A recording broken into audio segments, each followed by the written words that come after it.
are reading from Srimad Bhagavatam, Canto 1, Chapter 19, Text 34.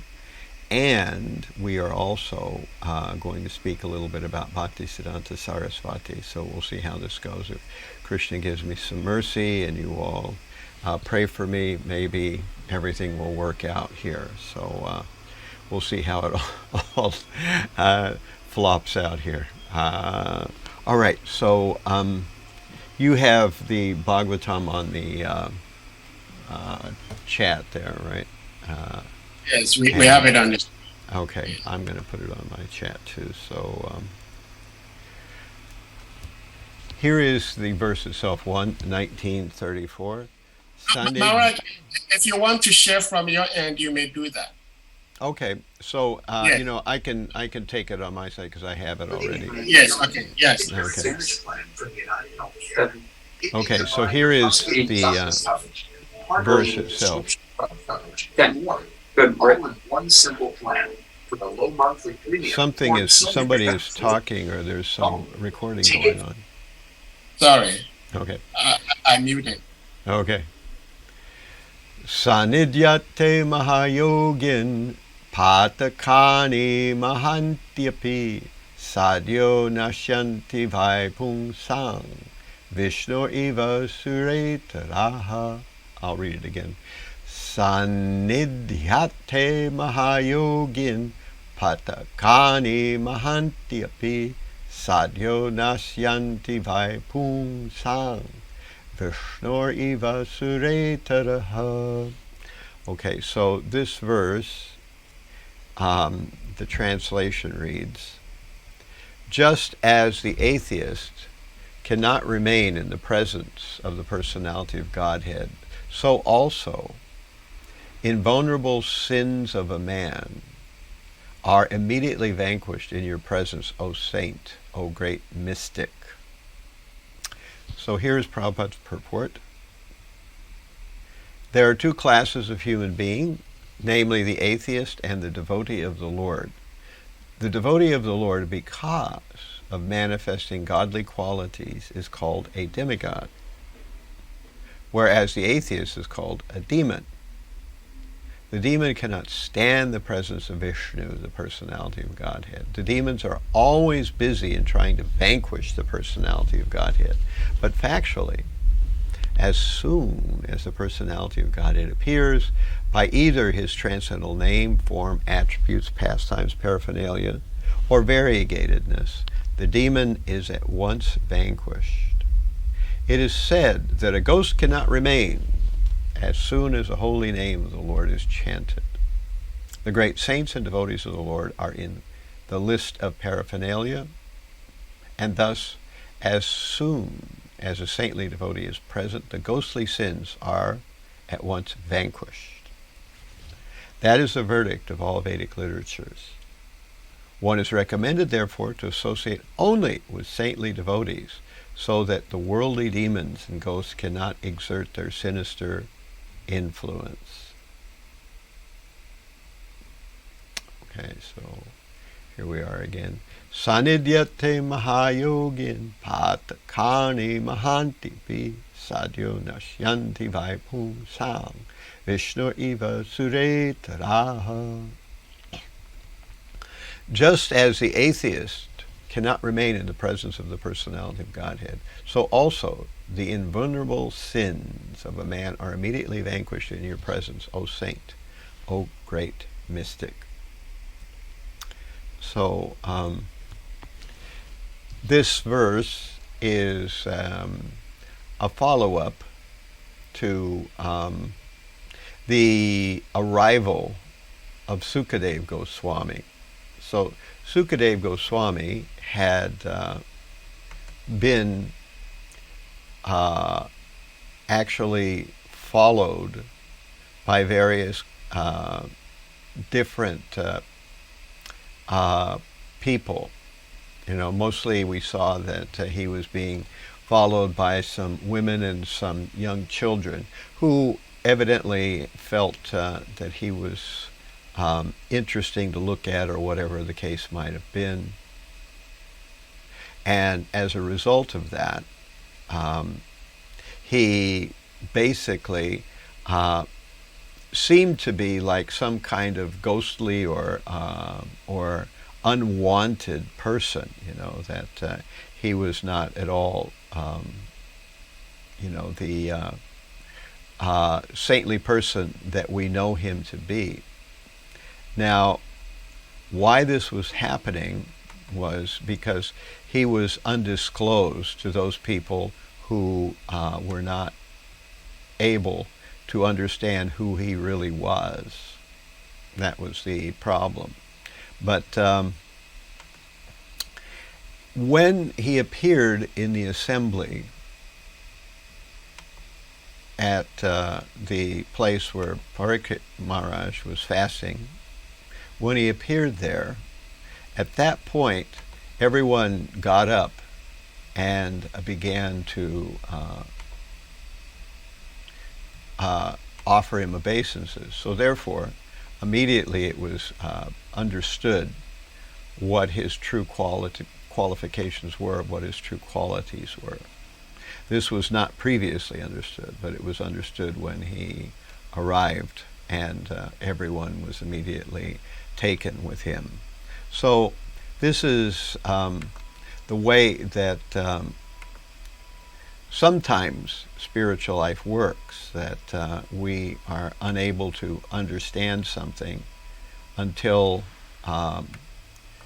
there is some adjustment. So in this case, that was what was happening to Sukadeva Goswami. He was undergoing some adjustment when, or not, he really wasn't undergoing the adjustment, but the rest of the people in the location were undergoing an adjustment. And that's why when he showed up suddenly, because of the respect being paid by the other members of the assembly, then immediately everyone could understand that this was a special person. This wasn't who they might have thought before. They might have been before dismissive, or they might have been before thinking that he was just some kind of crazy person. But this now is being revealed as not the case, that actually he's a very advanced personality. So, of course, when Sukadeva Goswami arrives at the assembly, then now everybody is aware. And Parikshit is offering these prayers. That's what's going on at this point, that Parikshit is offering some prayers. And since Parikshit is aware that this is a very special personality, the entire assembly is waiting to hear from Sukadeva Goswami. Now, we also find out that when the Supreme Lord appears, or when his devotee appears, that atheistic ideas and wrong conceptions cannot abide in the same place. The Supreme Lord says, he says, Paratranaya sadhunam vinashaya duskritam dharma samstapanartaya sambhavami yuge yuge. I descend myself whenever there is a discrepancy. And so, similarly, when the devotee appears on the scene, all discrepancies begin to vanish, and that was what was happening here. The spiritual process of Krishna consciousness is like turning the lights on in a room. If the lights are not on in the room, then a person can be afraid of maybe falling or stumbling or bumping into something. But if the lights are on, then we can see where we're going, and we're not afraid of stumbling or falling. So when the pure light of reality is given on a situation, then we're not afraid of ghosts, we're not afraid of falling, we're not afraid of danger. We can see how to react and interact with things. And that means that we are safe. And in a similar way, that's the way that a bona fide spiritual guide works. And that's the way that the Shastras work. That's the way the Supreme Lord works. So the Supreme Lord does this for us, and the Shastras do this for us. And in this way, we have our path laid clear. And even if the light suddenly goes out, we remember the way things just were, so we're not in such a fearful position or a fearful situation. And in a similar way, everyone feels relaxed and refreshed when someone who is very spiritually progressive comes on the scene. This is what is wanted. This is what we hope for. This is what makes our life worthwhile. And of course, our own A.C. Bhaktivedanta Swami Prabhupāda was just such a person that when Prabhupada would come on the scene, then Prabhupada would immediately put everyone at ease. It would be immediately apparent that Prabhupada knew what was going on. He knew how to handle the situation. He was never at a loss for words. He always adjusted things. When there were conflicts within people in his movement, he knew how to adjust that. When there were challenges from outside, either legal or whatever, he knew how to adjust for that. And in this way, everyone felt very safe, and the whole movement made progress during the time when Prabhupada was here. Now, since today is the appearance day of Bhaktisiddhanta Sarasvatī, Prabhupada's spiritual master, it's probably very appropriate to discuss something about Prabhupada's own spiritual master, Bhaktisiddhanta Sarasvatī Thakur. Now, Prabhupada didn't spend an enormous time with Bhaktisiddhanta Sarasvatī, and Prabhupada was waited 11 years, actually, even before he was initiated by Bhaktisiddhanta. But he would become Bhaktisiddhanta's one very important emissary to the rest of the world, that Bhaktisiddhanta would bring Krishna consciousness. Prabhupada would bring Krishna consciousness to the entire world in a very wholesale, in a very immense way. So let's see how Bhaktisiddhanta before Prabhupada also had the same idea, and how Bhaktisiddhanta was hoping to change the entire world to be Krishna conscious. So it didn't really even start with Bhaktisiddhanta. We go all the way back to Jiva Goswami, but Bhaktivedanta Thakur and others before Bhaktisiddhanta had this idea that somehow the entire world should be made Krishna conscious. And the way they did this was through preaching. And particularly, the main idea was to distribute literature that create a system of temples, to create a system of activities, and then to disperse books all over the world. So Bhaktisiddhanta was very erudite. He could speak very, very nicely. He was able to write very nicely. He wrote in many languages. English was not his first language, but he wrote in a type and a style of English that most professors would have trouble keeping par with. He was one of these kind of people who had an amazing intellect. He could remember things very easily. He could make everything a part of his memory. So he was said to have an eidetic memory. He would hear something once and immediately that would stay with him forever. I want to start off, before we talk about his birth, about how he became initiated. because his father, of course, was Bhaktivedanta Thakur, and we'll talk about Bhaktivedanta Thakur in a minute or two. But Bhaktivedanta Thakur was the devotee who sort of resurrected Krishna consciousness or the Vaiṣṇava tradition from the mud of so many bogus misrepresentations of it. So prior to the advent of Bhaktivedanta Thakur, Vaishnavism had gone into ill repute because so many people were misrepresenting it, and people were doing all kinds of immoral and illicit things on the strength of claiming that they were Vaishnavas. So Bhaktivedanta Thakur began to set the record straight, and he prayed for a ray of Vishnu. And eventually we see that that ray of Vishnu came in the form of Bhaktisiddhanta Sarasvatī. And when Bhaktisiddhanta Sarasvatī was on this planet, he grew very quickly, he learned very fast, and it came time for him to become initiated.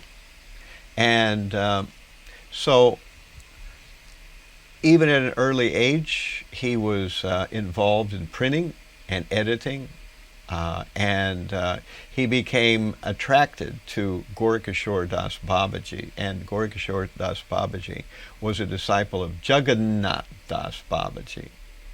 And Bhaktivedanta Thakur, his father, recommended that Bhaktisiddhanta, who was known as Bimala Prasad at that time, so before he was initiated, before he had that title, he was just simply known as Bimala Prasad. We'll talk a little bit about that in a minute. And Bhaktivedanta Thakur suggested he become initiated by Gaurkishore Das Babaji. And Gaurkishore Das Babaji was attractive to Bhaktisiddhanta, so he vowed that he would do that. But there was a problem. Every time he approached Gaurkishore Das Babaji to become initiated, Gaurkishore Das Babaji would refuse. The first time, of course, when Bhaktisiddhanta Sarasvatī approached him, he said, I will ask Chaitanya Mahaprabhu what he thinks. If Lord Chaitanya Mahaprabhu thinks it's good for me to initiate you, I will do that. So Bhaktisiddhanta Sarasvatī was happy with that answer. And so after some time, Bhaktisiddhanta Sarasvatī naturally came back to Gaurkishore and said, well, what did Chaitanya Mahaprabhu say? Of course, Lord Chaitanya Mahaprabhu was not living at that time, but the idea that we all have was that Gaurkishore Das Babaji could be in direct contact with him anyway, even though he was not on the planet at that time. So Gaurkishore Das Babaji said, actually, I forgot to ask Mahaprabhu. And so he was avoiding the idea of being the initiator for Bhaktisiddhanta, because Gaurkishore Das Babaji was actually a very, he was illiterate, actually, whereas Bhaktisiddhanta, on the other side of the coin, was very, very erudite, could write and speak very eloquently. So he didn't feel it was proper. But at a certain point, Bhaktisiddhanta said that, well, if you don't plan to initiate me, then my life has no purpose, and I will extinguish my life. I will kill myself.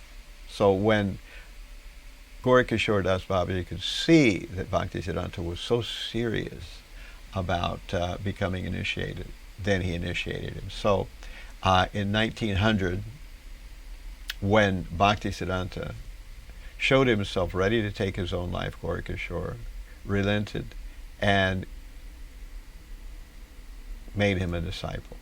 So he was given the name Śrī Bhaktisiddhānta Devi Daitya Das, and of course eventually it was shortened to Bhaktisiddhanta Sarasvatī Thakur. And this was the way he would become known. sometimes his own spiritual master, Gaurikishore Das Babaji, would come in secret and listen to Bhaktisiddhanta giving classes. This is, of course, an image of Gaurikishore Das Babaji. Gaurikishore Das Babaji was quite old. He lived to be, I think, 120 or 130 years old or something like that. And at the later part of his life, he could barely walk, he could barely see, and he was carried in a basket. But still, he was very spiritually powerful. So now let's talk a little bit about the birth of Bimala Prasad, who was, of course, the fourth son. Bhaktivedanta Thakur and his wife, Śrī Bhagavati Devi, they were living in Jagannath Puri at that time. And when Bhagavati Devi became pregnant, there was this horoscope that showed that there would be all these symptoms of a Mahapurusha. So Bhaktisiddhanta certainly was a Mahapurush. And when he came from the womb, his umbilical cord was tied around his body like a Brahman thread. When the Rath Yatra cart came before Bhaktivedanta Thakur's house, the cart would not move. It stopped there. So for a day or two, the cart wouldn't move. But during that time, Bhaktivedanta Thakur's wife came with the little baby, with Bimala Prasad, and she showed the child to Jagannath, as many women would do with their children. And the garland of Jagannath fell from the deity onto the child. And in this way, Jagannath gave his blessings to this child in a very special way. And this was to be the beginning of a ray of Vishnu who would come and begin to push the cobwebs and the mistakes of all these various 13 Sahajiya and Smarta sects out of the Vaiṣṇava tradition and make the way straight for the entire world to become Krishna conscious. So, of course, one of the early stories we always have with Bimala Prasad. By the way, Bimala Prasad is the name for one of the consorts of Jagannath. And so that's where the name was given, that's where the name comes from. It was given to Bhaktisiddhanta Sarasvatī. So when Bhaktisiddhanta was only 2 or 3 years old, the family, Bhaktivedanta Thakur, had some mangoes in the house, and as these mangoes were not offered, Bhaktisiddhanta came and he began to try to eat one of the mangoes, and his father scolded him, saying, "No, no, no, my dear Bimala, you should wait till this mango is offered." And although just 2 or 3 years old, at that moment, Bimala Prasad, who would become later Bhaktisiddhanta Sarasvatī, vowed that he would never again eat a mango in his entire life. So although this happened when he was a small child, and certainly small children can be forgiven for such a transgression, yet he vowed he would never again eat a mango. And this vow he kept, even when he was, as the Acharya of the Gaudiya Math, he was still refusing mangoes. When someone would offer, he would say, "No, no, I am an offender, I cannot take." So another important episode in Bhaktisiddhanta's life is a time when he decided that he would chant, and he decided he would chant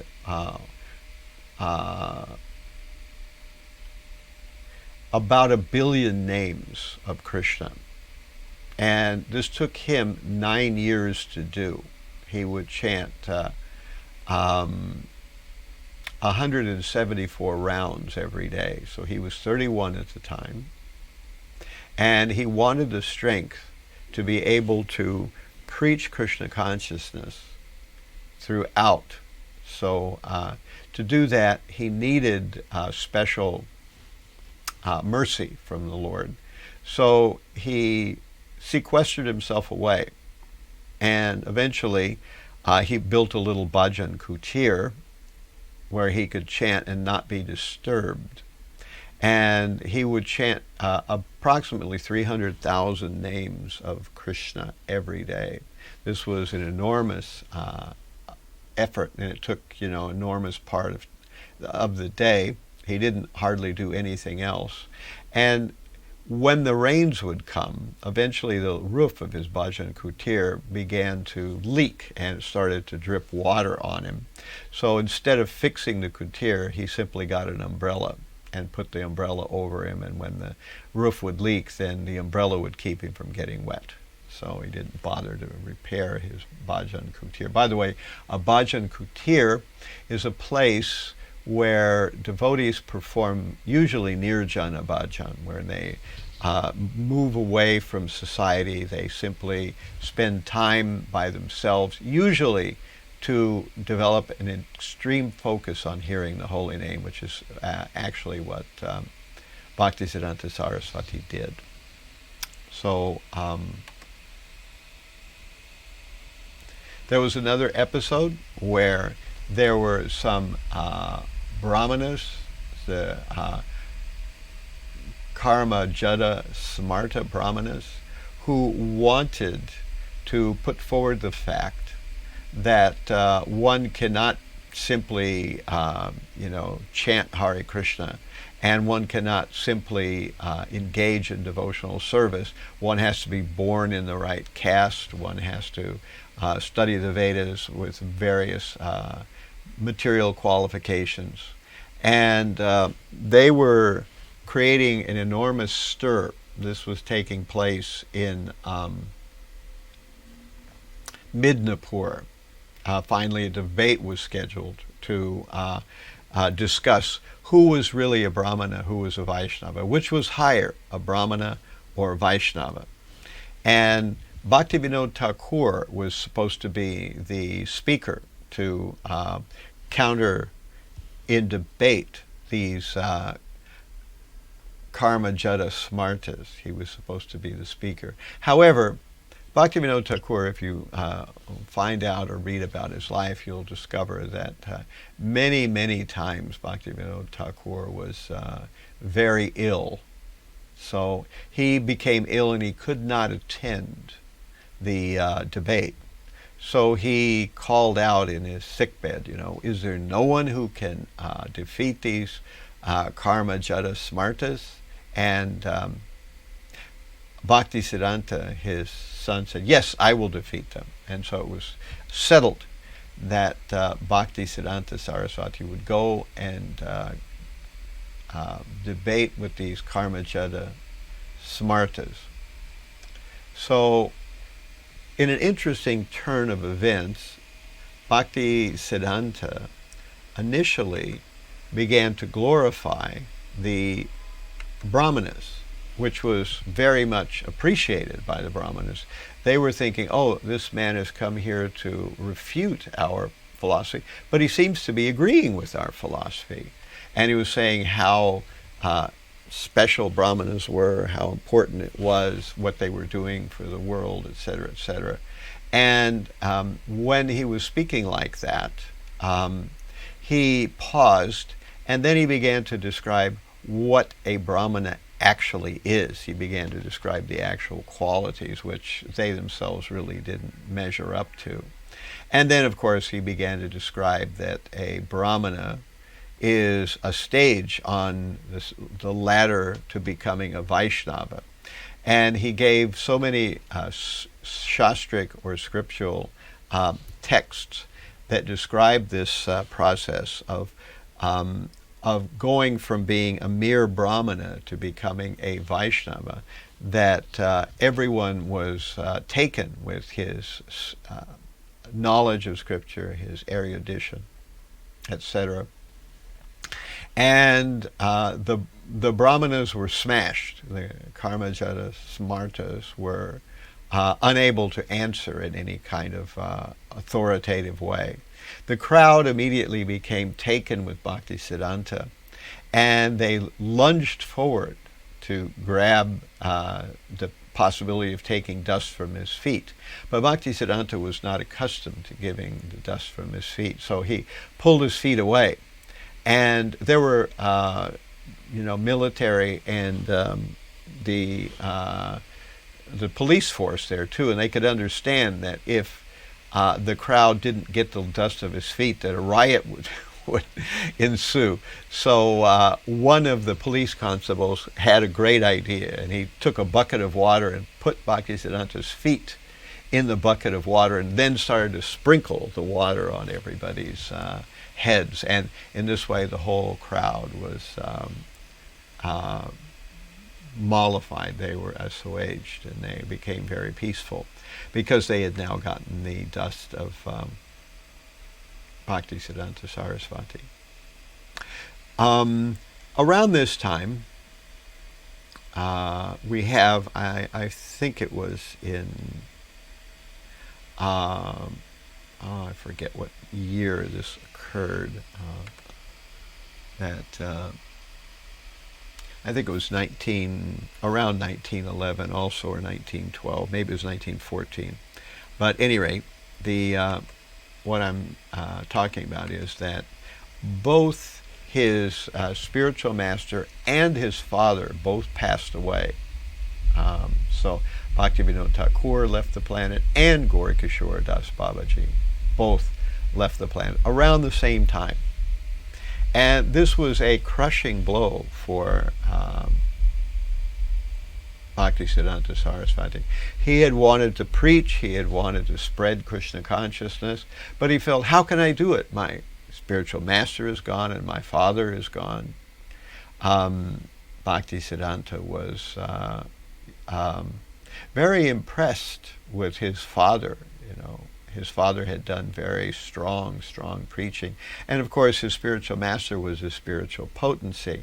So he had a dream. Bhaktisiddhanta had a dream. And in that dream, Lord Chaitanya, Nityananda, and the whole, group of Vaiṣṇava Ācāryas from before came, and they looked at Bhaktisiddhanta and they said, don't you worry one bit that if you just preach, everything will come.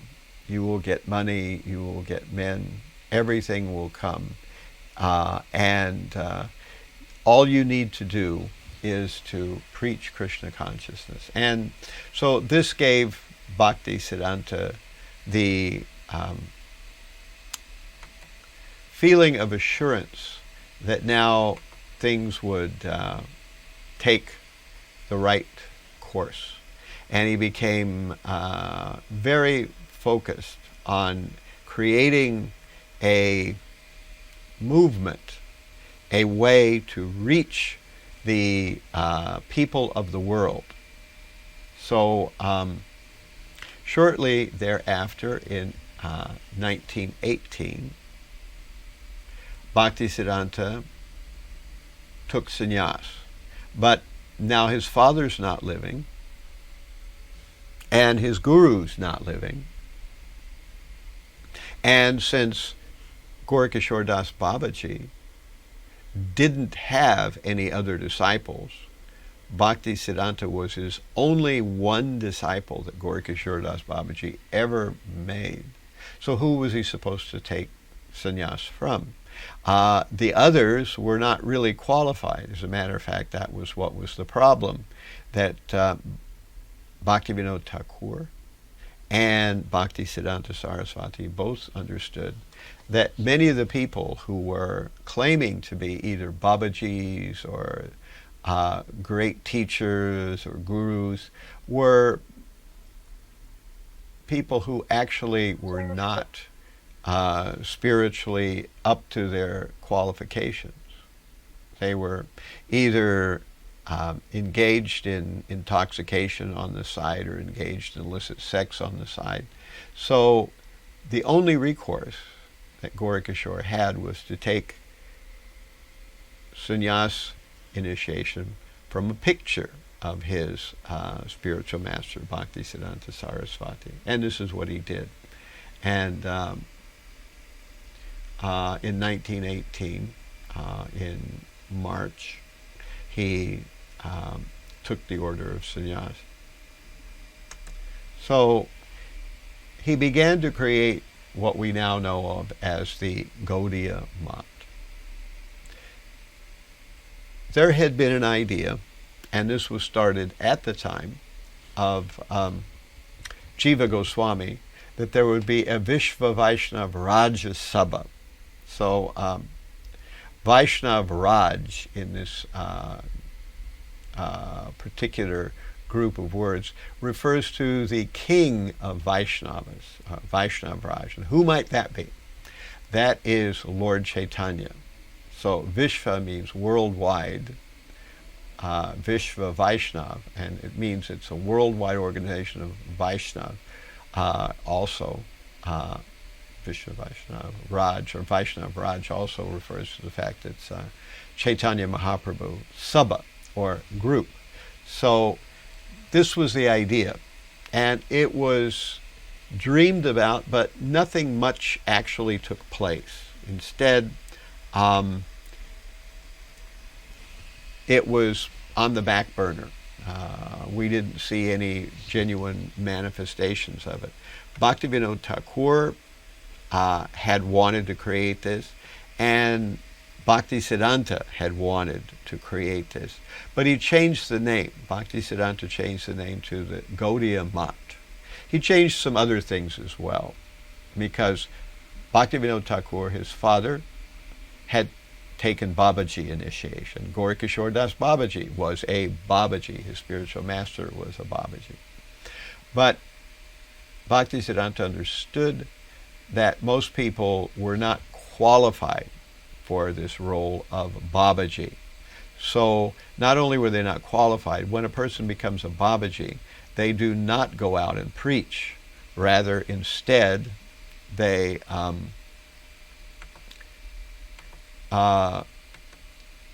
become sequestered. They stay alone in a place, and they work on their own bhajan, their own chanting.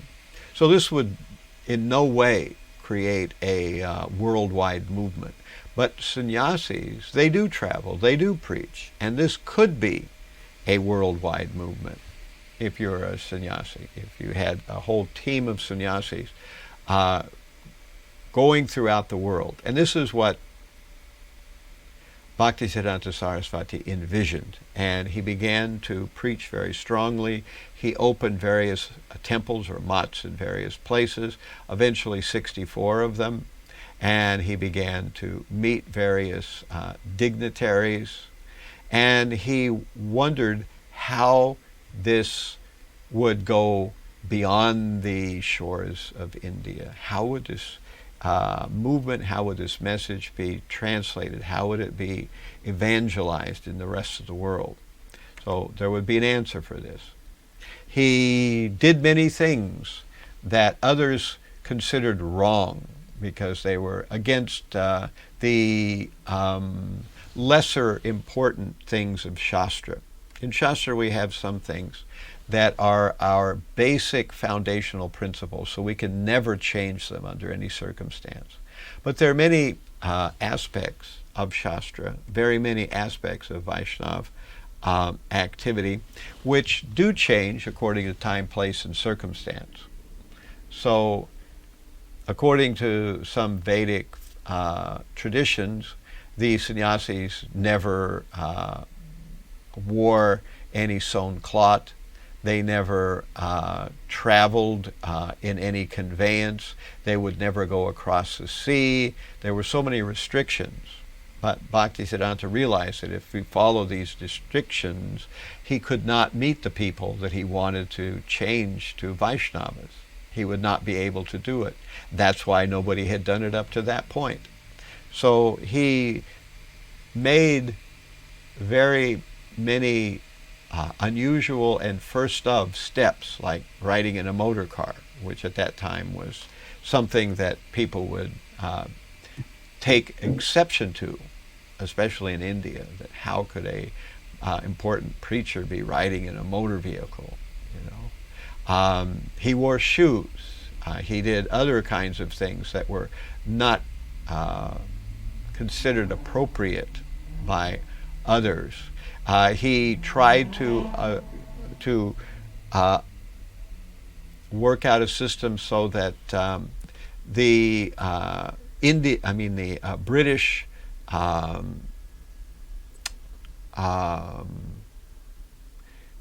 governmental officials who were administering India at that time would come. And, you know, he even made the statement, well, if they won't come even, serve them meat if that's what it takes them to get them here, you know. So he was willing to go to all kinds of lengths to give Krishna to people who were, as most Indians thought, ineligible. So over time, the Gaudiya Math grew in one place and another place, and finally there were 64 versions or 64 centers of the Gaudiya Math over India at its largest extent. So now we're getting into where our A.C. Bhaktivedanta Swami meets Bhaktisiddhanta. So Prabhupada, A.C. Bhaktivedanta Swami, met Bhaktisiddhanta in the year 1911. He had been asked to come there to a place at 1 Altadunga Junction Road, and there was a group of Gaudiya Math devotees who had secured a place on a roof. They had bought a building, or they were renting a building, and they had householders living below. And in the rooftop, because the weather was good, Bhaktisiddhanta would give discourses in the open rooftop on the very top of the building. And on one occasion, one of Prabhupada's friends practically had to drag Prabhupada to come and see Bhaktisiddhanta, because Prabhupada was not very eager to see sadhus. He had been disappointed by so many sadhus who were actually not a very good quality people. His father, you know, Prabhupada's father, Gaur Mohan Dey, had always invited sadhus to his house, and Prabhupada had seen one sadhu after another, and mostly as we see that Prabhupada thought they were a sorry lot. Mostly they were just eating, finding ways to sleep, and they were not really knowledgeable. They weren't able to deliver anybody from anything, and mostly they were just concerned about their bodies. So to hear from his friend that a sadhu was giving a lecture on the roof at 1 Altadunga Junction was not at all attractive to Prabhupada, who was dragged there. But eventually he followed his friend's advice, and he went to see Bhaktisiddhanta, and Bhaktisiddhanta immediately told Prabhupada, "You look like a very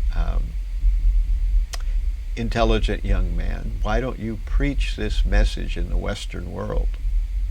And Prabhupada thought, how can we preach this in the Western world? India is a dependent country. We are ruled by the British. No one will take our message seriously. But Bhaktisiddhanta Sarasvatī defeated that argument, and Prabhupada thought, yes, this man is actually a true sadhu. He's not a faker. He's not a person who's interested only in filling his belly. And he was impressed. But of course that was 1911. Prabhupada was just beginning household life, and would be 11 years in 1922 when in Allahabad, Bhaktisiddhanta would pay a visit. Prabhupada had a business there, and Bhaktisiddhanta would pay a visit to a Gaudiya Math temple, which Prabhupada had been helping to fund and support in Allahabad. And there, Bhaktisiddhanta gave Prabhupada his initiation. So that was 11 years after they first met. And now Bhaktisiddhanta had someone who would eventually travel to the Western world and deliver this message all over the world, not just in India. So toward the last years, Bhaktisiddhanta left the world in 1933. But in those last years, he did a lot of things. He established a temple at the Yoga Peeth. This is him with the king of Tripura at the Yoga Peeth. He also wrote. There was many things that Bhaktisiddhanta wrote, and he, in earlier days, he was an astrologer. He was gifted, but he gave up astrology because he felt that it was not essential to spiritual life. Eventually, as we see, the Gaudiya Math grows, and there's 64 temples all over India. And then he met various dignitaries and government officials of the British Raj. At that time, India was ruled by Britain. So this is him with Sir Malcolm Haley, who was at that time the governor of Uttar Pradesh in Allahabad in 1932. This is some other pictures of that same meeting, Bhaktisiddhanta speaking with him. He was trying to get the support and to give the message of Krishna consciousness to these these British government officials. There's another picture of him with Malcolm Haley. So towards the end, there was a very big temple, the Bagh Bazar temple, and the temple was very opulent, and everybody saw it as the crowning achievement of the Gaudiya Math. But Bhaktisiddhanta could see that his disciples were actually just fighting for which room they would get. One room was a little more prestigious than another room, and who gets this room, who gets that room, And Bhaktisiddhanta felt very sorry to see this, and so in one walk, when our A.C. Bhaktivedanta did not get many chances to spend time with his spiritual master, but on a particular walk, Bhaktisiddhanta expressed to our Bhaktivedanta Swami that there will be fire in the Math, Agun Jvalbe, that he could see that the quarreling of his disciples would rip apart the Gaudiya Math. And in fact, unfortunately, that would happen. That in 1933, when Bhaktisiddhanta would leave the world, he suggested that the members of the Gaudiya Math form a GBC, Governing Body Commission. Bhaktisiddhanta took that name from the British railroad system. So in the British railroad system, there was a governing body called the Governing Body Commission, and Bhaktisiddhanta liked the ring of the words. So he said that the members of the Gaudiya Math should collectively organize and decide policy and create strategies. But almost as soon as Bhaktisiddhanta left the world, they decided that this would not be, that it would be better to have a single Acharya, And so they disregarded the words of their spiritual master. And soon there was a contest of who would that Acharya be. And eventually the Gaudiya Math did in fact break into many pieces. Now, along with telling our Prabhupada that Bhaktisiddhanta was telling him that there would be fire in the Gaudiya Math, he also said, I wish I could take the marble from this Bhag Bazaar temple and sell it and print books. And he told our Prabhupada, if you ever get money, print books. And so this is what A.C. Bhaktivedanta Swami took to heart, that he would eventually travel to the Western world, to New York City first, and eventually he would set up many temples. Eventually he would set up a morning program. He would set up a system of governments. He would create a GBC. He would translate 60 books. And he would arrange a very gorgeous system for distributing those books all over. So this is the Vishva Vaiṣṇava Rajasabha that became the Gaudiya Math, that now has become ISKCON. So there are many Vaishnav groups, and they're all preaching Krishna consciousness. And there are many branches of the Gaudiya Math, and they're preaching Krishna consciousness. So the idea is to spread Krishna consciousness all over the world. So at this point, I'll break here, and we'll see if anyone has any questions or comments about any of these things that we've been discussing. Thank you so much, Maharaj, for such very elaborate job you did on Śrī Bhaktisiddhanta. I wish you could share the PowerPoint with some of us, if not all of us. Oh yeah, I can do that. I'll make a PDF version and drop it in. If you send me your WhatsApp, it's usually easy to do it that way. So yes, we'll do that. Thank you so much, Maharaj, for accepting to do that. So, dear devotees, if anyone has a question, comment, realizations, you may do so now by raising your hand, physical hand, or the hand emoji, and you'll be asked to unmute. Thank you so much. Maharaj, I have a question from the PowerPoint you shared on Śrī Bhaktisiddhanta. Mm-hmm. It appears to me, well, I've been saying this, I do not really, nobody can understand Krishna, but sometimes it beats my mind, my little carnal mind, why Krishna sometimes appear to be very apathetic.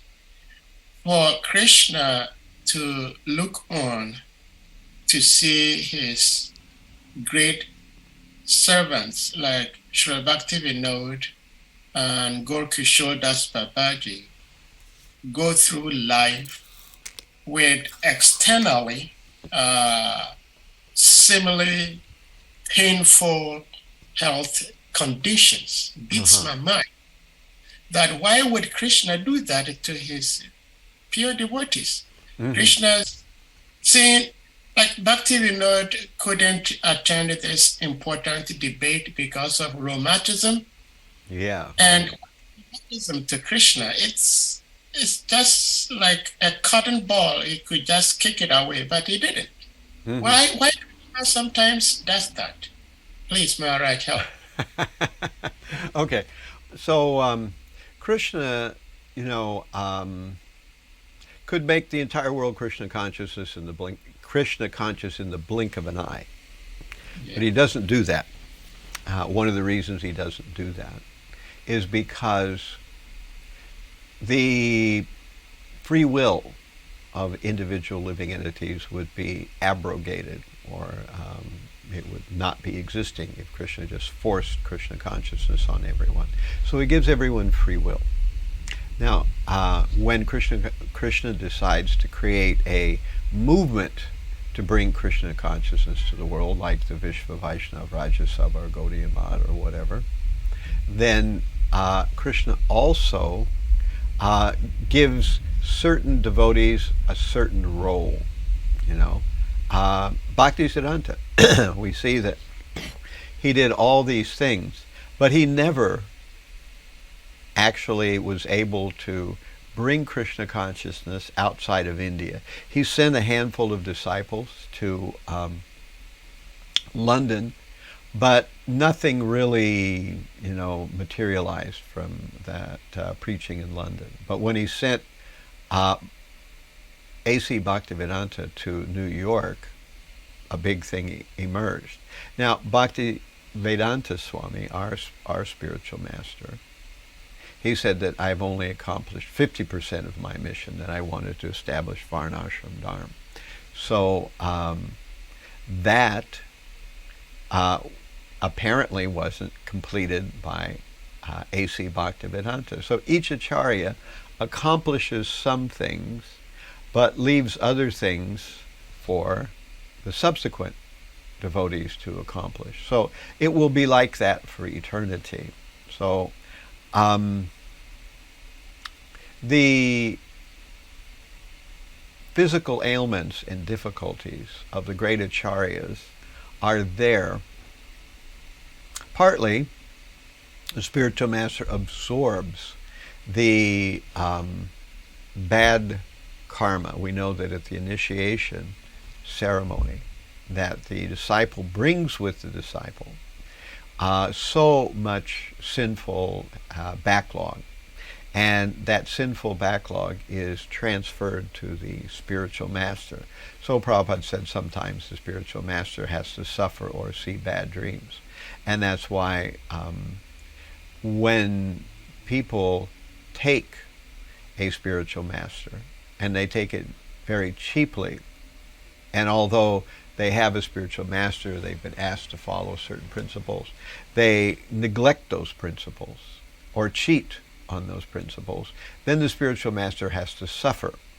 And it's described in the Shastra that if a disciple is a very serious renegade, then the spiritual master should repudiate or reject that disciple. Otherwise, that disciple will bring down the spiritual master. And so Prabhupada himself, toward the last years of his life, our A.C. Bhaktivedanta Swami Prabhupāda, was suffering from many things. And sometimes the disciples would ask, what's going on? He said, well, my one sin was I accepted too many disciples.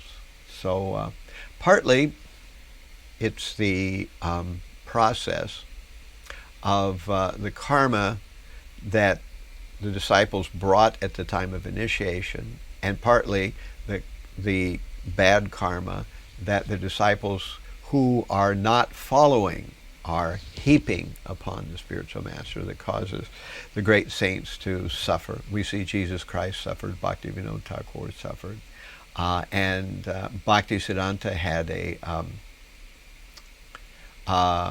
assassination attempt. At one point, he was going to go and have a hernia operation.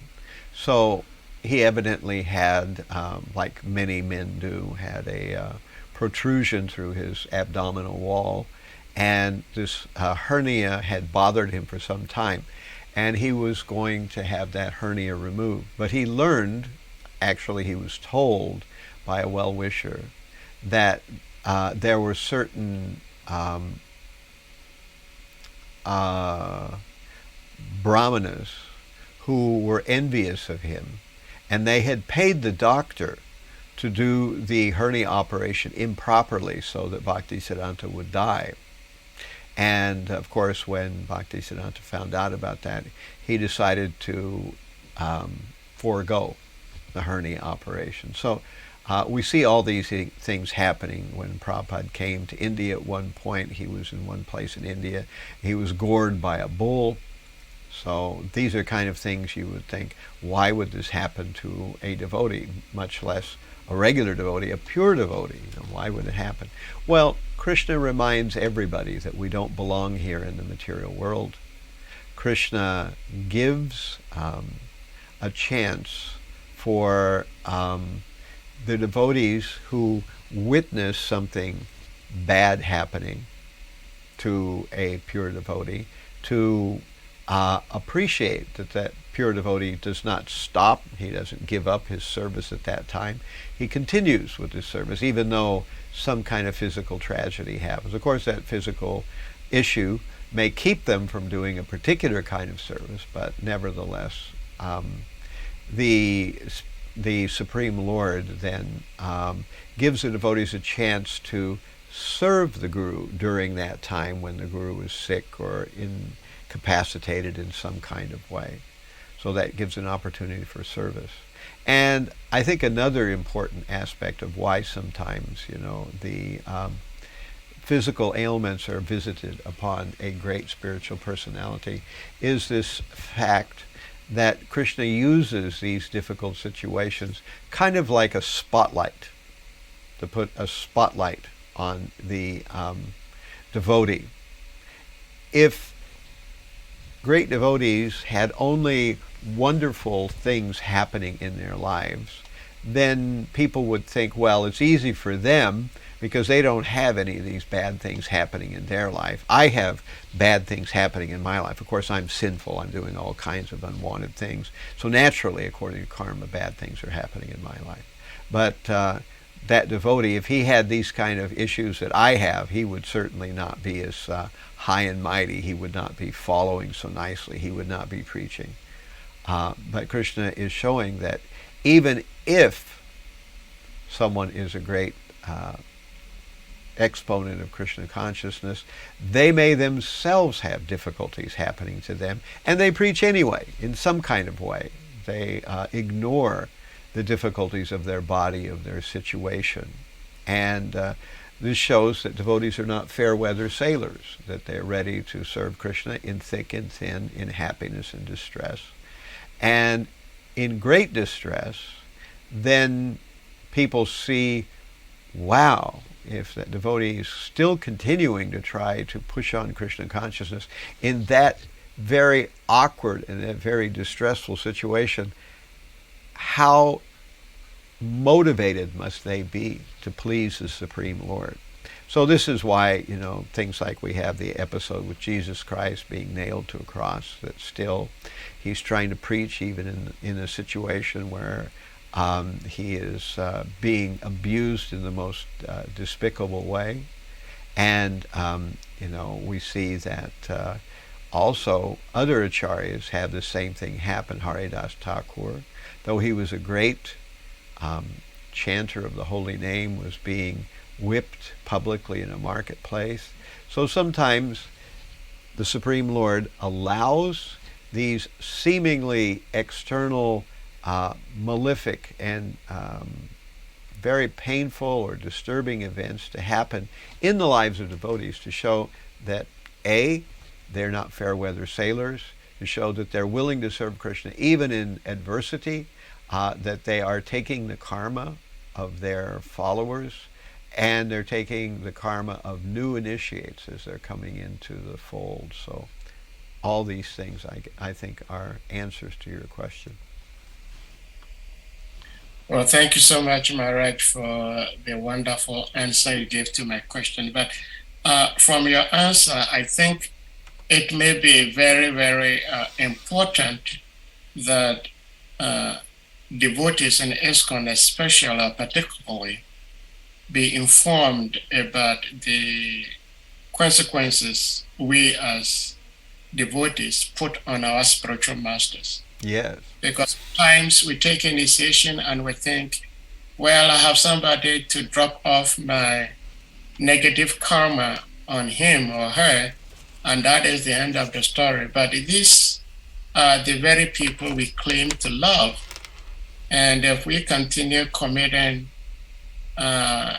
offenses, doing things we're not supposed to be doing. We're creating problems for these gurus. That's right. And in that case, it appears to me that sometimes, I may be wrong, but sometimes some people want to, at all cost, become initiating gurus, knowing the dangers of this. Of course, somebody has to take that role to help. I mean, here I took initiation, and by taking the initiation, I'm being helped. I'm here still trying and struggling to be a devotee. But I do not see why somebody will be, like, quote unquote, dying to become an initiating guru. There's a controversy. I don't want us to go there because this is a very special day. It's the appearance day of Bhaktisiddhanta. But I think maybe from time to time, if there could be some sort of workshop done for devotees from different parts of the world to understand the real impact of being a disciple to a guru. Maybe that might help us. Maharaj, what do you think? Yeah. Well, we have the ISKCON Disciples Course, which kind of describes some of that territory. I think that in general, we don't spend enough time talking about the nature of guru and how the guru is our connection to spiritual life. And right now, to be honest, in ISKCON, there's a lot of controversy about exactly what we mean by a Diksha guru and what role the Diksha takes, what role the Shikshas take, etc., etc. So there is some back and forth. But I think in future years, as devotees meet together and discuss these things more and more, probably one thing will come out, or maybe 2 or 3 versions will come out, and in this way we will come to some deeper understanding. But certainly, spiritual life is not a magical thing where, you sprinkle some fairy dust and everybody becomes pure devotees. It's not like that. It's not like we have a guru and now he's our doormat that we can, do whatever we want and everything will be good because the guru is taking all the consequences. Actually, that's what we have even in the New Testament, where we hear that one should not crucify the Lord again afresh, leaving him to an open shame. So the idea, of course, is that we have people like Jesus, like the spiritual masters, the great acharyas of any religion, coming to give spiritual teachings. We're supposed to hear those teachings. We're not supposed to just hear them in the right ear and then they kind of spill out the left ear. They're supposed to actually be changed into our life. We're supposed to act on it, and therefore if we're acting on it, then we may fumble, we will make mistakes, we may not live up to the mark right away. There's no harm there. But if we're just using either the guru or the movement or whatever as a doormat that we can wipe our dirty boots on, then that is considered a very bad offense, I think that's the 7th offense against the holy name, to commit sinful activities on the strength of chanting Nam Nam Balad Hi Papa Booty Hi, I think is what is. So that's the thing. So we have to think about these things and talk about them. It's important. Looks like we've got a couple of questions here now. Yeah, yes, we do. Thank you so much, Maharaj. Devanand, please, you may unmute. Maharaj, Hare Krishna. Hare Krishna. One of my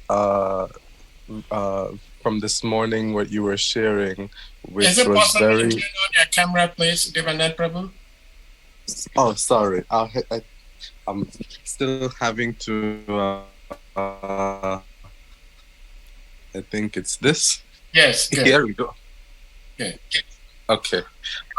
Yes, so one of the concerns that I had when listening to you this morning, not really concerned, but what I found very profound was how you said, Guruji,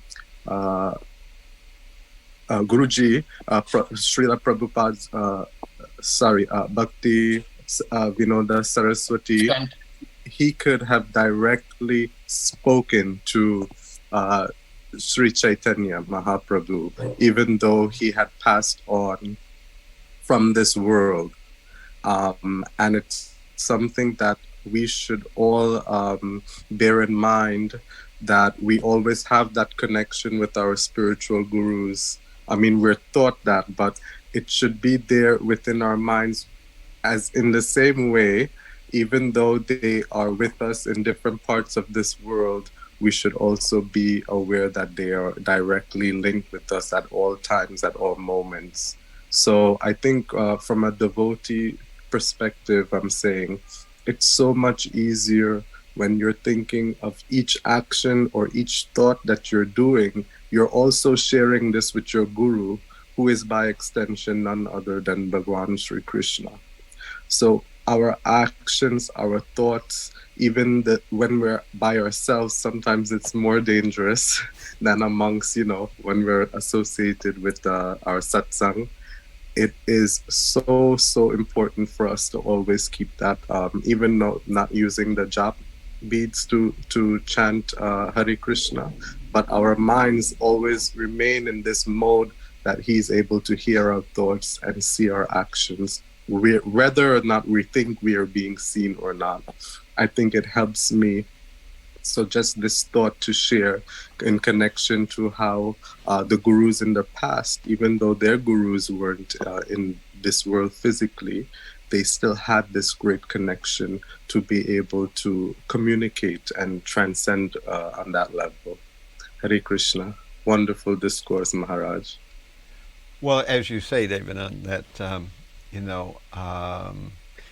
the difference between the spiritual and material world is not a question of location; it's a question of consciousness. So Right. we are with Krishna even right now, but because most of us, at least me, have so much material covering that we can't see Krishna except in a very abstract, in a very distant way. What to speak of the past acharyas or so. But as Krishna consciousness goes on, that changes, and we become, able to connect with Krishna much more directly, and eventually enter into Krishna's pastimes. That can even happen in this body, Right. But for most people, it doesn't happen that way. Thank you, Maharaj. Thank you so much, Devanesh, for your question and comment at the same time. Thank you. We go to Ms. Gail, please, on mute. Hare Krishna. Hi, Krishna Maharaj. Hi, Krishna Gail, how are you? I'm good, thank you. Yes, my question is about this, the subject of the guru taking on the karma of the disciples, So what I've heard is that actually, the actual fact is that actually does not happen. It only happens if the guru is taking on disciples, maybe for not the best of reasons, and is not correcting the disciple when he should. At that time, Krishna will make the guru take his karma, because otherwise, the question arises, why would Krishna do that to his pure devotee who has lovingly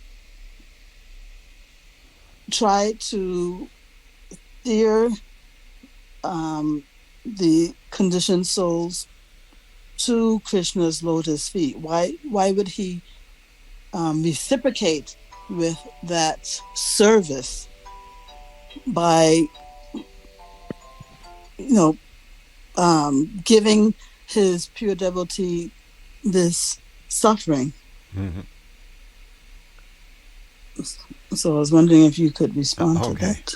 Well, I don't know. I've never heard those things that you are saying or read them anywhere, but on a number of occasions, Prabhupada did say that he was experiencing the bad qualities of some of his disciples.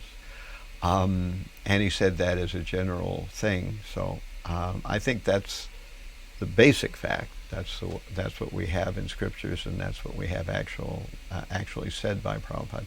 Now, why would Krishna do that? Well, it appears to be kind of a system where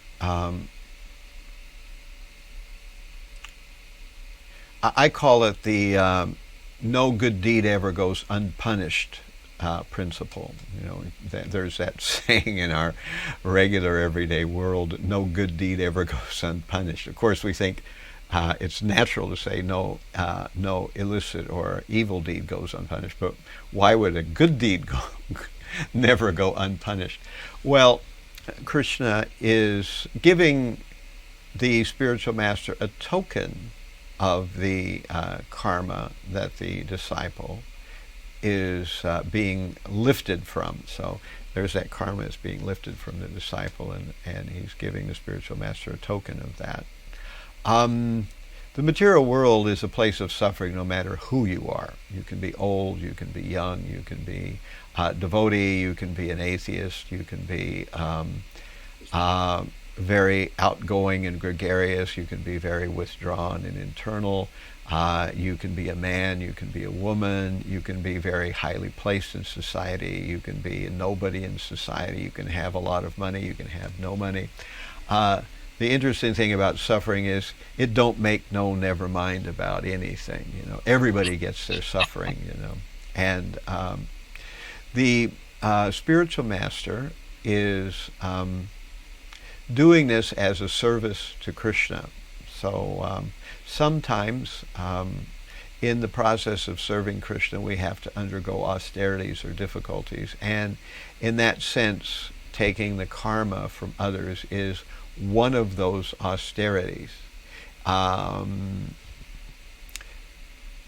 We find that, what to speak of spiritual master, even politicians get karma from their constituents because they're supposed to be leading people in a better way. So Prabhupada has said at different points that even a king or a politician gets some of the karma from their nation or from the people that they're leading. We find that when a person performs like becomes a public figure, not necessarily maybe a politician, but a influencer or a celebrity or something like that, they get the karma from people who follow what they're doing. So in general, that seems to be a principle. So that's the way Krishna set it up. And Krishna says that he will protect a devotee, but that doesn't mean necessarily the devotee won't suffer. Every devotee will eventually die. So that protection at some point will mean we'll leave our body. Of course, we want to leave the body because ultimately this body is a place of suffering, and we're in a place we don't belong. We don't belong in the material world. And no matter who you are, Krishna wants to remind you that this material world is not our home.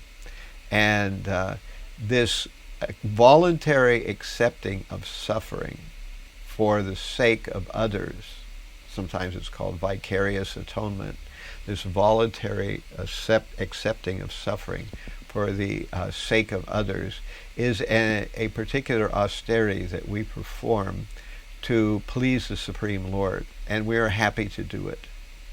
even though it does mean that we have to undergo some misery. But that misery is our happiness because we're doing it for the sake of Krishna. More than that, I can't say. Yeah, the only thing, other thing that I've heard is that, those examples of like a king taking the karma of his subjects or the father of the son, is that is something that's found in the Dharma Shastras, but devotees follow Bhakti Shastras, and Bhakti Shastras trump Dharma Shastras for the devotee. Well, they certainly do, but the point is, this is not.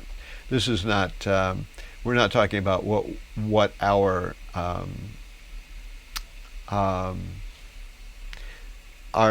process is. Dharma Shastras just explain how suffering comes about, and to some extent, Krishna does not remove all the suffering that the devotees could undergo. He does diminish it, there's no doubt about that, but he doesn't remove it all.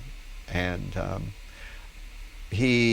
of course, we can ask, if the devotee is fully realized and fully situated, not being the body, what does it mean to suffer? It means they're not suffering. Even if apparently another person in that same exact physical circumstance would be suffering, the pure devotee would not be. That story that we just related about Haridas Thakur being caned in 22 marketplaces. So he was being beaten severely by Muslims in 22 different marketplaces. The idea was that he was being beaten to death, but somehow or another he didn't die. And usually a person doesn't last one or two marketplaces when they're being subjected to this punishment.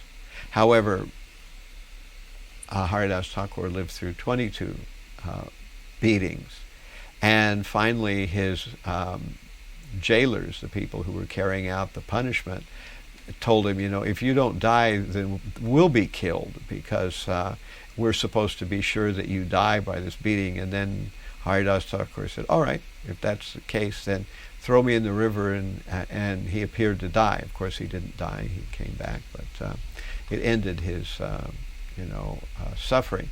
But later on, Chaitanya Mahaprabhu said that he appeared to Haridas, and Haridas could see that Lord Chaitanya's chadar was bloody, and he said, I took those blows, whatever that means. So we have that kind of understanding too. We're getting into territory where it's really hard to understand or explain exactly how these things work out, but we do know, at least I know from my own personal experience, that the sufferings that I undergo now as a devotee are nothing compared to what it was like when I was a non-devotee, and the things I went through. In some cases, the things I go through now may even be more physically difficult, but they don't create the same kind of desperation, pain, and depression that they do when a person has nowhere to turn and nothing to cling to in a time of difficulty. But again, more than that, I really can't say. Yeah, okay, Maharaj. Yeah, I mean, I when I heard this thing that this is like a misconception that Krishna gives the disciples karma to the guru, I mean, it was said with such conviction, and that there's no shastric reference for his doing that, and I hear you and others say other things. I'm just wondering, where is the correct thing, Is there shastric Prabhupada, or not? Prabhupada said it a number of times. I don't know where Prabhupada got it from. I have never read it directly in Shastra. but Prabhupada himself said it many times, so that means something to me. And I know that generally people from the Gaudiya Math and people from other,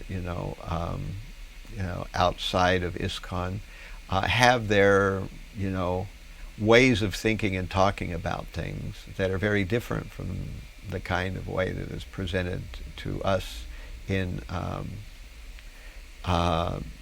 ISKCON. So they're welcome to their opinion. This is the opinion that I got from Prabhupada. If you can find somewhere where Prabhupada said this is a mistake or this is a misunderstanding, then I'm willing to look at it. But oftentimes there's a motivation people have for bringing these kind of issues up. In the Gaudiya Math, they feel that we can never fall from Vaikuntha. Most of them, but Prabhupada told us we did. We fell from Vaikuntha. We fell from a relationship with Krishna. So they have an opinion. We have a different opinion. They quote some shastra. But Prabhupada was very strong on the fact, and that's why he called the magazine that he put out Back to Godhead. He didn't call it Up to Godhead. He called it Back to Godhead. And so in our literatures, we see so many references to going back to the spiritual world, to regaining our spiritual position. So again, people have their way of thinking about things. I think this will always go on. The people will quibble about some of these things, but we have the Acharya, Prabhupada, and although I don't know, I've never read a place where Prabhupada specifically quotes where this information comes from, but he did quote it a number of times, and I don't know of any place where Prabhupada gave us this information that this was some kind of a false notion that the spiritual master accepts the karma of the disciple. Thank you so much, Maharaj. As you rightly said, that is never... Can you hear me, Maharaj? Yeah, I can hear you. Okay. It's never a false notion. And it's actually not even a notion in the first place, because it is coming from Jagat Guru Srila Prabhupada, and it is scripturally confirmed. And in fact, my own spiritual master, His Holiness Bhaktisiddhanta Swami Maharaj, when he was about to leave the planet, I was with him in Gitanagari when he gave last initiation. And when he was giving last initiation, he said, I'm already sick, and this initiation I am giving today is enough to take me out of this body, because I'm accepting so much karma. And I do not know what somebody has read, what somebody has heard from wherever. I am a married man. I have a wife. I have children. And whatever my wife and children do, somehow or other, I get affected. So what to speak of spiritual connection, where Śrī Prabhupada says that there is a divine connection, a divine line of connection between Krishna and his pure devotees that many people do not see. And so there is a connection between the disciple and the spiritual master, whether we like it or not. And when we say initiation means that we are being introduced to that system, to that line, that parampara. So I'm thinking that as much as we are free to read and hear from anything and anywhere, we should also be very judicious in where we're getting our information from. So, Govinda Prabhu, please, you may unmute. Thank you, Maharaj. All right, thank you. Thank you. Hare Krishna, Maharaj. Please accept my respectful obeisances. All glories to Śrīla Prabhupada and all glories to you. And thank you very much for giving us your association. Yeah, Thank Maharaj, you all for coming together. I guess you all do this every week, or how often do you do this? Yeah, we do it Monday through Friday. Oh, you do it Monday through Friday. You do it every day on the Every day. weekdays. Yes. Every day, Wow. yeah. Yes, Maharaj. You rightly mentioned of Hardasako being beaten. They tried to kill him, and he was not dying, and people were worried. And then he asked them to throw him in the water. And later on, Chaitanya Prabhu, all the beatings that went to Haridasako was actually absorbed by Chaitanya Mahaprabhu. So would this mean that, yes, the spiritual master is taking karma from disciples? You see, the sinful activities is what is keeping the living entities, especially the conditioned souls here. So if the spiritual master like Śrī Prabhupāda and your good self, other gurus are taking so much disciples and absorbing all this karma, if the karma is actually going to them, they will not go back to God. They will stay here. Because it's because of the karma that we are here. So if you are taking from me, then where are you going? So does this mean that what I'm deducing is that symbolically, the spiritual masters will be appeared like suffering from our karma. But in actuality, Krishna is absorbing the karma. But they are just representing Krishna. What do you say about this? Yeah, we're getting into territory that's beyond my pay grade, you know. I'm not sure how to respond to that. We're getting into things that I've never read anything about, nor have I ever heard Prabhupada or anybody speak about directly. You know, that it's true that the spiritual master takes the karma, and it's true that actually it's Krishna absorbing the karma. And what does it mean for Krishna to absorb karma? What does it mean for Lord Chaitanya to take the beatings of Haridas Thakur? Haridas Thakur. Yeah, I'm not sure what that actually means, you know. But at any rate, we should never minimize the suffering that we see that great persons go through, because then we will feel very cavalier about not perfecting our own lives and causing them to suffer more greatly, you know. So that should never be our attitude. And it is true that Prabhupada said if the disciple is very recalcitrant, if the disciple does not make an effort to improve, then the spiritual master may have to come back again to deliver that disciple. And again, that's one of the reasons why there is that scripture that if the disciple becomes very unresponsive, then the spiritual master should repudiate or reject that disciple. That's written in the Sri Krishna Bhajanamrita by Narahari Sarkar. That idea is there. Although I don't know of any spiritual masters that have done that. I know Prabhupada did that with a couple of disciples. He actually rejected them. You know, mostly he rejected them when they had decided that they wanted a different guru. You know, so if they had rejected him, he rejected them. You know, so it's not that there's nothing you can do, but in general, the disciple, you know. We see, you know, Janme Prabhu say, you know, he is my Lord birth after birth, you know, so Chaku Danu Dilo Ye Janme Prabhu say, he opens my darkened eyes and he is my spiritual master birth after birth. So it may take some lifetimes for some, and whether it is the spiritual master directly coming back to deliver the disciple, or whether he comes back in some form or incarnation, or he comes back in the voice of someone else, you know, I don't know how that works exactly, but these are kind of details that, you know, I can't speak any more about. But it's an interesting thing to think about. Thank you, Maharaj. Thank you so much, Maharaj. Anyone else with any question or comment? Maharaj, Yes, Maharaj. See, we talk of a collective karma. What do you have to say about the happening today?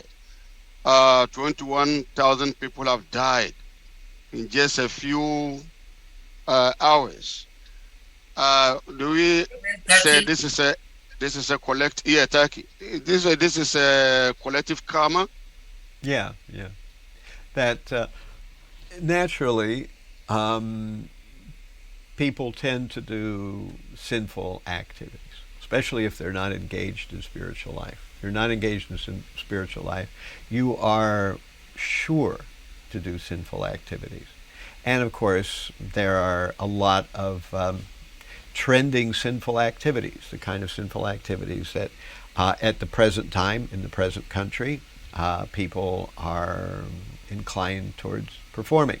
So when people perform the same sinful activity, then there's kind of a bulk, wholesale kind of karma that comes down. And of course, the way that karma comes back to us, it's a complicated affair. It's described that we have adibhotic, adiatmic, and adidaivic miseries.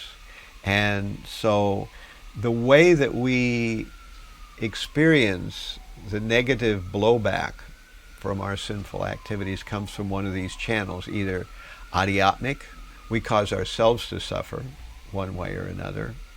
Adidaivic, we are tortured by the demigods, either through floods, famines, droughts, diseases, etc., like that, so we're tortured by the demigods. Or adibhotic miseries, which are miseries inflicted upon us by others. These are all the ways that material nature arranges for us to experience the harm we've caused to others bouncing back into our own laps again. So that's the kind of way that it works. And in the Harinam, in the Rupa Goswami's, not Hari Bhakti Vilas, but not Harinam Chintamani, but Bhakti Rasamrita Sindhu. Okay, now I finally got it to come out of my brain. Bhakti Rasamrita Sindhu describes that when a person performs a sinful activity, usually there is no karma immediately. It becomes what's known as aparabdha karma. Parabdha karma is mature karma. That is the karma that is currently slicing and dicing us.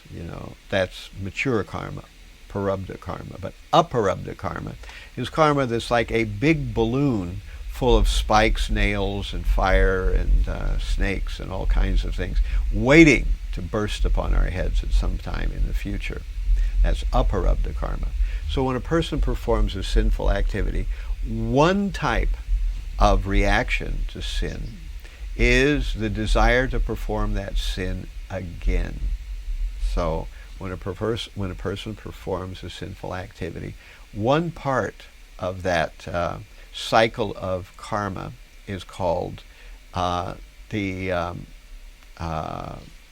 cycle of wanting to do that again. There's actually kutastha, the aparabdha, parabdha, kutastha, the bija, and the there's several stages. So we perform the same sinful activity again and again, and each time that balloon gets bigger and bigger and bigger. And then finally, at some stage, some mature stage, that aparabdha karma becomes parabdha karma. The balloon breaks, and suddenly we are whacked by all kinds of horrible things happening to us in our lives. So we wonder, why me? Why is this happening? We don't have any clue. But it's because our stored up sinful activities have finally grown mature. So when they grow mature, then they are visited upon us in a way that we suffer greatly. Now, devotional service not only gets rid of prarabdha karma, it mitigates what's happening to us right now. It gets rid of our aparabdha karma to some extent. Those things that were headed our way but got flagged off by the guy with the flag, so they didn't come to us. And more important than that, the sinful desires which led to us wanting to do that sinful thing. In other words, we did a sinful thing, we got the desire to do that sinful thing again. That is also destroyed. So all levels of detailed progress of sinful activities and their resultant recourse or their resultant reaction is diminished by the process of devotional service. And eventually we become purified. But it takes some time. And during the process, we will have to undergo various austerities. Thank you so much, Maharaj. Okay. I heard from this particular forum about 2 months ago when His Holiness Bhakti Charadishna Maharaj spoke, and he said that His Holiness Bhaktivedanta Swami Maharaj had one disciple in Ivory Coast, which is West African country. And this disciple was acting so badly that Maharaj took back the initiation connection. And Maharaj asked him, Bhakti Charadishna Maharaj at the time, to remove the Kantimala, shave off the Shika, and he says he's taking off the name. He's no more a disciple. And Maharaj also told us, when I was in Ghana, West Africa, Maharaj told us that anytime he hears that any male devotee has beaten up the wife, he's going to disown that disciple. So it is there. And if devotee may allow me, I would like to share something here for all of us to read in this regard. It's in Canto 4. I hope everybody is seeing the screen. Canto 4, chapter 21, verse 31. Very important statement Śrī Prabhupada makes in the purport.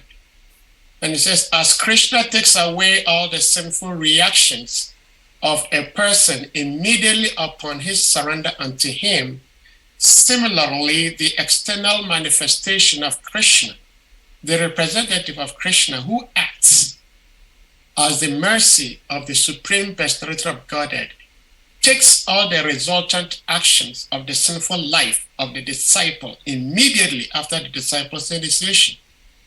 Thus, if the disciple follows the principles instructed by the spiritual master, he remains purified and is not contaminated by the material infection.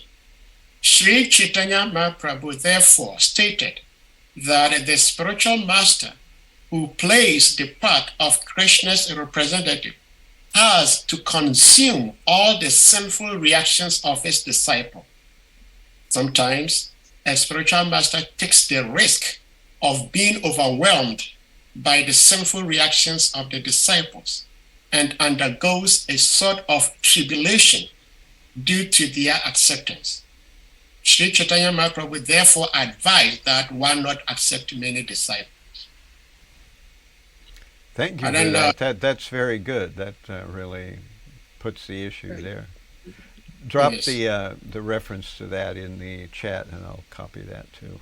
Okay, thank you so much, Maharaj. Thank you so much. Rasalila Priya Devi, please, you may unmute, please.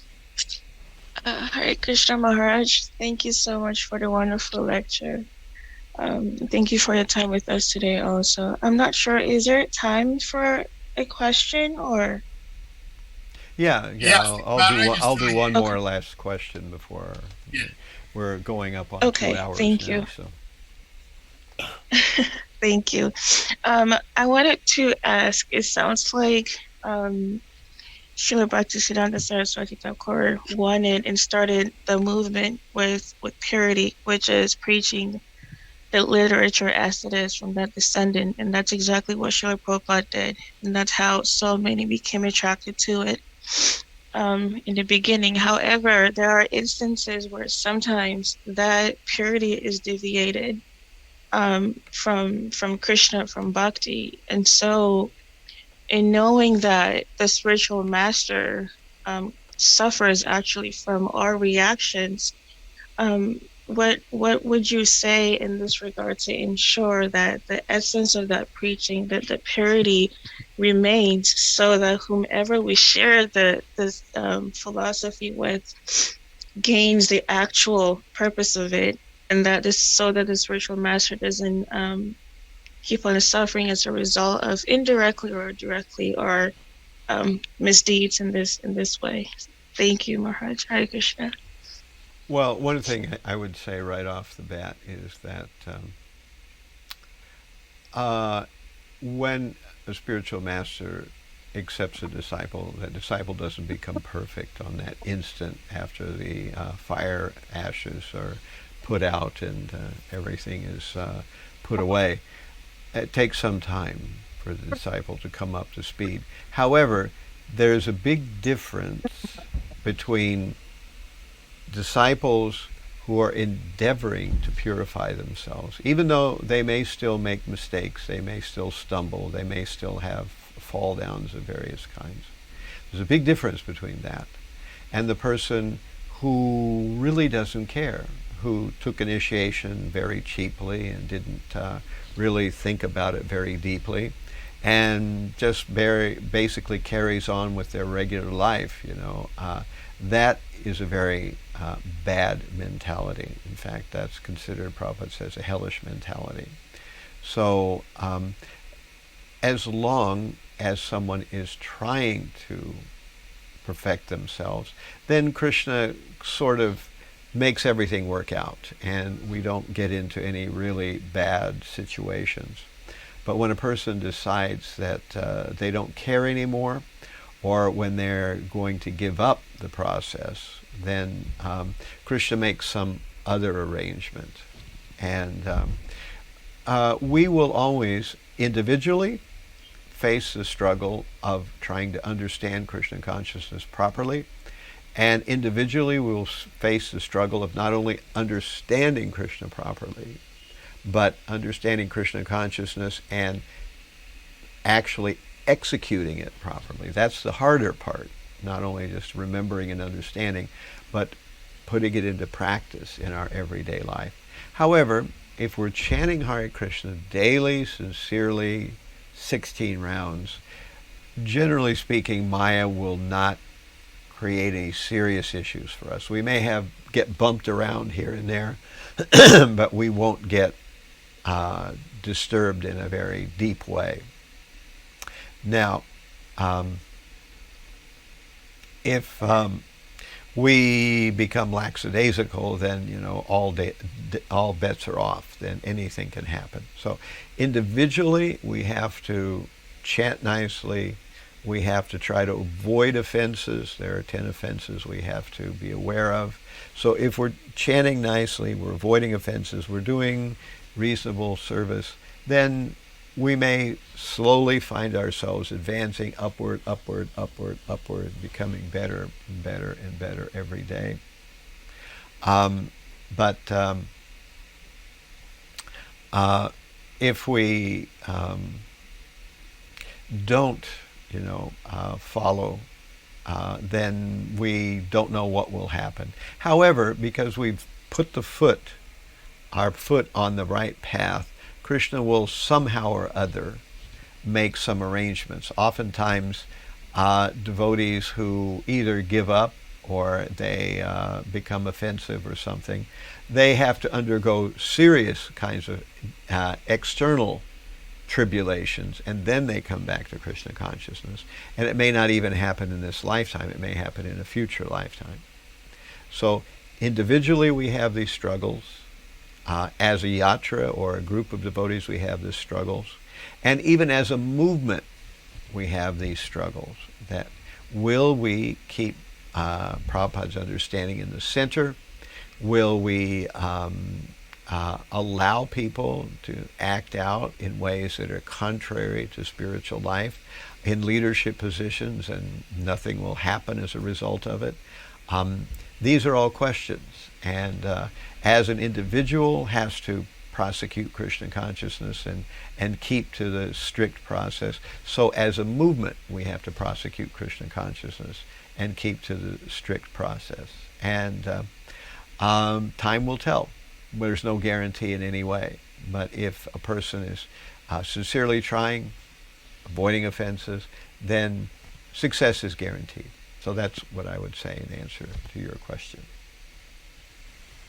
Thank you so much, Maharaj. Hare Krishna. Yeah, Okay. thank you so much for the answer. And Maharaj, the answer you gave to Rasa Lila Prayer Devi is very beautiful. And I saw Śrī Prabhupada make the same statement in the purport to Bhagavad Gita 9:30, because it's a verse that oftentimes as devotees we console ourselves with whenever we are erring. It says, Apichet Sudacharo, if even one is committing the most abominable error. But in that purport, let me see if I may share it here. My right has to leave. But this is Apichet Sudacharo. Yeah. Even if one commits the most abominable action, if he is engaged in devotional service, he is to be considered saintly because he's properly situated in his determination. So in the purport, Śrī Prabhupada says in the Srimad Bhagavatam, it is stated that if a person falls down but is wholeheartedly engaged in the transcendental service of the Supreme Lord, the Lord, being situated within his heart, purifies him and excuses him from that abomination. In other words, like Maharaj, you said, the devotee is trying, but because of some sort of weaknesses, we fall. Krishna may be merciful upon us, but when we deliberately commit sinful act, then there is no salvation. Right. Prabhupada also says in that same purport in 9:30 that if a person is repeatedly doing the same thing, then they're not a very exalted devotee. So this is describing an accidental fall down. But if somebody is premeditating a fall down, that's a whole different concept. Then. But at any rate, notwithstanding all those things, if a person is somehow engaged in devotional service, eventually Krishna consciousness will drag them to perfection some way or another. But if you're really doing a lot of wrong things, then your way of being dragged to Krishna consciousness is kind of like what happens if somebody rides a train on the outside of the train car. Any wild stuff could happen. Yeah. Thank you so much, Maharaj. If All right. I may state something Devanand Prabhu shared in the chat room, he says, I think it's important for us all to remember we are always in connection to the divine. With everyone we come across, devotee or non-devotee, each Atma has the divine spark of Paramatma. When we bear this in mind, correcting ourselves at the exact moment when we feel ourselves making a mistake or slipping into the clutches of Maya, Shri Krishna immediately forgives us and comes to our aid in perfecting our soul's greatest potential back towards Godhead. Thank you, Maharaj. So he's expressing his appreciation to your class. Thank you, everyone. And we are very, very much thankful and grateful to you, Maharaj, for gracing our Sangha today. And we hope to have your association sometime very soon. So at this point, we're going to humbly request all the devotees to kindly unmute, and then we all chant Hare Krishna Mahamantra to express our appreciation to Maharaj. Please, let's do it. Hare Krishna, Hare Krishna, Hare Krishna, Krishna, Hare Hare, Hare Rama, Hare Rama, Rama, Hare Hare, Hare Krishna.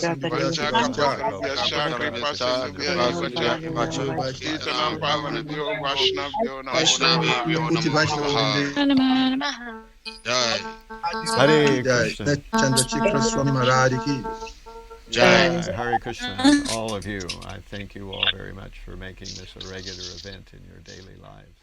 Hare Krishna.